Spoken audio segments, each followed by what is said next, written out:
Assalamualaikum warahmatullahi wabarakatuh. Selamat bergabung kembali di mata kuliah Matematika Diskrit di pertemuan ke-10. Kali ini seperti biasa videonya saya bagi menjadi 2 sesi agar tidak terlalu panjang. Nah, pada pertemuan kali ini yang akan kita bahas adalah graf. Graf ini banyak sekali aplikasinya, dimulai dari peta, jaringan, dan lain sebagainya. Nah, graf ini digunakan untuk merepresentasikan objek-objek diskrit dan hubungan antara objek-objek tersebut, di mana representasi visual adalah dengan menyatakan objek-objek sebagai notah, bulatan atau titik, sedangkan hubungan antara objek dinyatakan dengan garis. Contohnya adalah seperti ini. Ini contoh peta jaringan jalan raya menghubungkan sejumlah kota di Provinsi Jawa Tengah maksud saya. Jadi titik-titiknya adalah noktah, kemudian hubungannya itu digambarkan dengan garis. Brebes Tegal, kemudian Tegal Pemalang, dan lain sebagainya. Kemudian graf ini pertama kali digunakan dalam masalah jembatan Königsberg di Jerman. Dapat dilihat di sini ya. Ada jembatan-jembatan, ada yang berwarna merah di sini. Ini dihubungkan melalui sebuah graf. Graf ini dimanfaatkan untuk masalah jembatan Königsberg tadi. Nah, definisinya, misalkan grafnya kita definisikan sebagai graf G. Graf G ini didefinisikan sebagai pasangan himpunan V, E, ditulis dengan notasi G sama dengan V, E, yang dalam hal ini V adalah himpunan tidak kosong dari simpul-simpul, dan E adalah himpunan sisi yang menghubungkan sepasang simpul. Graf yang hanya mempunyai satu buah simpul tanpa sebuah sisi pun dinamakan sebagai graf trivial. Kemudian yang harus kita ingat, simpul graf dapat dinomori dengan huruf ataupun bilangan asli atau gabungan keduanya. Jadi bebas, A, B, C, VW, dan lain sebagainya. Kemudian bisa menggunakan nomor 1, 2, 3 atau bisa gabungannya seperti plat nomor kendaraan ya. Gabungan dari huruf dan bilangan. Kemudian sisi yang menghubungkan simpul U dengan simpul V dinyatakan dengan pasangan U, V. Ini adalah sisi yang menghubungkan simpul U dengan simpul V. Simpul adalah tadi, misalnya kota Tegalnya, Brebesnya, itu adalah simpulnya. Kemudian sisinya itu adalah yang menghubungkan simpul U dan simpul V-nya tadi. Atau dinyatakan dengan lambang, notasinya adalah E. 1, E2, E3, dan seterusnya. Kemudian jika E ini adalah sisi yang menghubungkan simpul U dengan simpul V, maka E dapat dituliskan sebagai E sama dengan U, V. Jadi tidak hanya dituliskan dalam bentuk indeks, juga bisa dituliskan dalam bentuk enumerasi anggota himpunannya.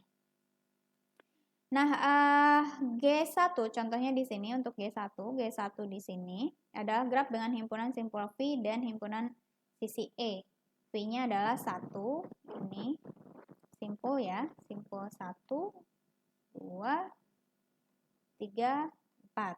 Kemudian sisinya adalah 1, 2, ini sisi 1, 2, kemudian 1, 3, kemudian 2, 3, kemudian 2, 4, dan 3, 4. Nah, ini adalah sisinya. Ini nanti bisa dituliskan E1, E2, E3, dan seterusnya. Jadi, sisi itu boleh dituliskan dalam bentuk seperti ini atau ini. Kemudian untuk G2 simpulnya adalah 1, 2, 3, 4, masih sama di sini. 1, 2, 3, 4, kemudian sisinya, sisi E1 itu adalah 1,2, kemudian E2-nya adalah 2,3, kemudian E3-nya adalah 1,3, kemudian, nah ini harusnya dicoret ya. Ini double, jadi harusnya dicoret. Kemudian E4 1,3 juga. E3 dan E4 itu mungkin 1,3 dan 3,1. Jadi ditulisnya bisa 1,3 bisa 3,1. Kemudian E7 di sini adalah 3,4. Kemudian E6 juga bisa dituliskan sebagai 4,3 atau 3,4 juga. Kemudian E5-nya adalah 2,4. Paham ya? Kenapa bisa dituliskannya 3,4 atau 4,3? Karena belum ada arahnya. Nanti ada yang disebut dengan graf berarah. Nah, kemudian G3 di sini simpulnya masih sama 1 2 3 4. Perbedaannya adalah ada yang membentuk lingkaran di sini. Nih, E8. E8 di sini adalah loop atau looping yaitu 3,3. Jadi simpul itu adalah nama titik-titiknya atau noktahnya atau node-nya.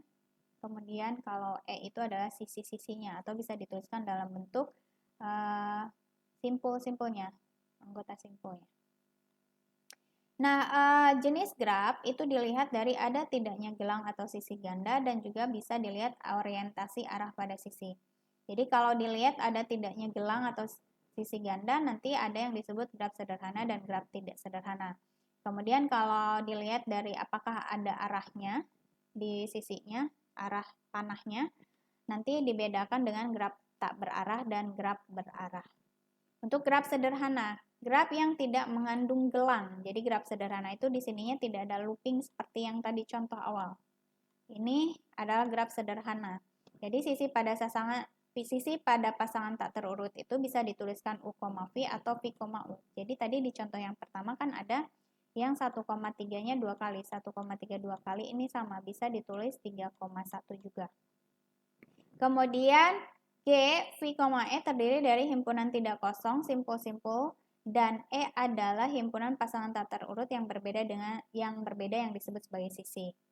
Nah, graf sederhana yang merepresentasikan jaringan komputer, simpul menyatakan komputernya, ini contohnya ya, sedangkan sisi adalah menyatakan saluran teleponnya. Contoh dari graf sederhana.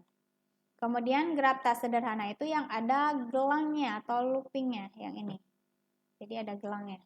Jadi perhatikan graf G2 dan G3, kalau G3 ini ada gelangnya, G2 tidak ada. Jadi graf yang mengandung sisi ganda atau gelang, sisi ganda atau gelang, sisi ganda atau gelang. Graf ganda, graf yang mengandung sisi ganda, kemudian graf semu adalah graf yang mengandung gelang. Paham ya? Jadi graf tak sederhana itu dibagi lagi menjadi dua, graf ganda yang mengandung sisi ganda, kemudian graf semu yang mengandung gelang maksud saya. Jadi yang mengandung sisi ganda itu yang tadi, jadi E3 dan E4, 1,3 atau 3,1. Kemudian E6 dan E7. Kemudian kalau graf semu itu yang mengandung gelang di sini. Nah, ini adalah gelangnya. Kemudian graf tak berarah. Ini kalau dilihat dari orientasi arah. Kalau graf tak berarah ini contohnya sama seperti yang awal tadi. Jadi tidak ada arahnya dari satu simpul ke simpul lain. Jadi makanya dapat ditulis dalam bentuk U, V atau V, U. Karena ini sama saja. Karena tidak ada arahnya. Sama seperti saluran telepon dapat beroperasi pada dua arah. Jadi tidak hanya saluran telepon A terhadap si A saja yang bisa memanggil si B, tetapi si B tidak bisa memanggil si A. Nah, si A dan si B ini bisa saling memanggil. Nah, itu disebut sebagai graf tak berarah. Kemudian graf berarah itu ada arahnya. Graf yang setiap sisinya diberikan orientasi arahnya. Kemudian sisi yang berarah disebut busur. Sisi yang berarah disebut busur, sama seperti panah. Urutan pasangan simpul yang dihubungkan oleh sisi diperhatikan, maka U, V itu tidak sama dengan V, U, karena ini melihat arahnya. Kalau U, V berarti dari U ke V, tapi kalau V, U dari V ke U. Nah, untuk busur U, V, U dinamakan simpul asal, sedangkan V adalah simpul terminal. Sering dipakai untuk menggambarkan aliran proses, peta lalu lintas, dan lain sebagainya. Paham ya? Lihat di sini perhatikan, jadi kalau yang ini ada gelang, ada sisi ganda tapi ada arahnya. Kalau yang ini dari 1 ke 2, sedangkan yang sisi ganda lainnya adalah 2 ke 1. Jadi nanti penulisannya 1,2 dan 2,1 dan ini berbeda, ini tidak sama dengan, beda dengan graf sederhana tadi. Di G5 juga sama ya, ada 1 ke 3, 3 ke 1. Kemudian, nah ini adalah perbedaannya. Jadi di graf sederhana sisi itu tidak berarah, kemudian sisi gandanya dibolehkan atau tidak, sisi gelang juga tidak. Kemudian kalau graf ganda itu tak berarah, sisi ganda dibolehkan tapi sisi gelang tidak. Kalau graf semu itu tak berarah, ganda boleh, ada sisi ganda boleh, ada sisi gelang juga boleh. Kemudian kalau graf berarah, sisinya itu berarah, kemudian sisi gandanya tidak diperbolehkan, karena tadi kan beda sisi gandanya. Jadi kalau di sini kan 1,2 itu tidak sama dengan 2,1. Makanya dia sisi gandanya tidak ada. Kemudian sisi gelang dibolehkan. Sisi gelang kan nanti 3,3. Kemudian graf ganda berarah. Ada berarah, kemudian sisinya berarah, sisi gandanya dibolehkan, kemudian sisi gelangnya dibolehkan. Jadi graf ganda berarah dengan graf berarah saja itu berbeda. Kalau graf berarah gandanya tidak diperbolehkan karena dia tidak ada arahnya. Sedangkan graf ganda berarah dia boleh karena ada arahnya untuk sisi-sisi yang gandanya. Kemudian untuk contoh terapan grafnya itu ada di rangkaian listrik, kemudian isomer senyawa kimia karbon, masih ingat ya di SMA atau SMK ada kimia. Kemudian transaksi konkuren pada basis data terpusat, ada pengujian program, ada terapan dalam teori otomata, kemudian turnamen round robin. Nah, ini contoh dari rangkaian listrik. Jadi simpul-simpulnya di sini kan ada A, B, C, kemudian ini garis di sini ini adalah sisinya. Yang ini juga sama. Isomer senyawa, ada C untuk metana ya, CH4, ada C, kemudian simpul C dan HH di sini. Kemudian C2H6, etana, propana juga sama. Kemudian transaksi konkuren pada basis data terpusat ini menggunakan graf berarah. Simpulnya adalah T0, T1, T2, T3. Kemudian menggunakan sisinya adalah sisi berarah sehingga disebut graf berarah. Kemudian untuk pengujian program. Pengujian program 1 itu read, kemudian nanti tahap keduanya dari 1 dia menuju tahap 2, dari tahap 2 bisa menuju langsung tahap 7 atau masuk ke tahap 3. Dari tahap 3 masuk ke 4, 4 ke 6, kemudian dari 3 bisa langsung ke 5, dari 5 ke 6, 6 langsung ke 2, baru tahap ke 7 lagi.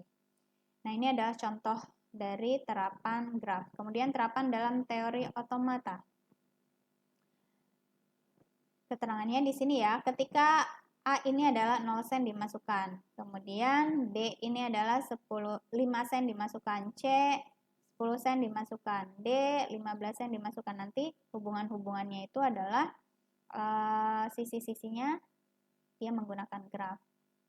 Kemudian turnamen round robin, ini menggunakan graf berarah. Nah, selanjutnya pembahasan mengenai graf akan kita bahas di video berikutnya.